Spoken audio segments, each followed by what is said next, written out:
Mais comment arrivez-vous à établir le diagnostic? La recherche de sang occulte fait partie habituellement des tests de dépistage de routine.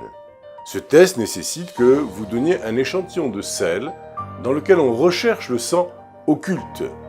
Un test positif ne signifie pas automatiquement que vous avez le cancer du côlon. Bien sûr, votre médecin devra effectuer d'autres tests pour déterminer pourquoi du sang se trouve dans vos selles. Le dépistage du cancer du côlon chez les personnes exposées à des risques élevés est fondé sur la coloscopie. Un endoscope, c'est-à-dire un tube souple composé de fibres optiques, est utilisé pour observer le côlon à la recherche de saignements ou de polypes ou de tumeurs.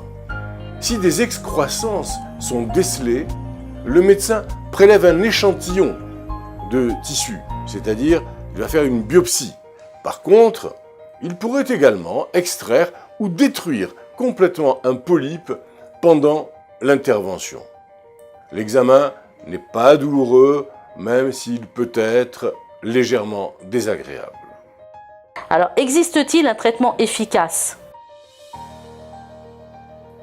Il y a 3 formes de traitement possibles en cas de cancer du côlon. Premièrement, la chirurgie, deuxièmement, la radiothérapie et troisièmement, la chimiothérapie. La chirurgie est le traitement généralement recommandé en vue de guérir le cancer du côlon, mais elle ne convient qu'aux personnes souffrant de cette maladie au stade 1 à 3. Si la maladie est diagnostiquée au stade 3, une radiothérapie ou une chimiothérapie est alors associée à la chirurgie. C'est aussi parfois le cas pour les tumeurs au stade 2. Les polypes peuvent être extraits sans intervention chirurgicale. Pour ce faire, l'endoscope est muni d'un dispositif de coupe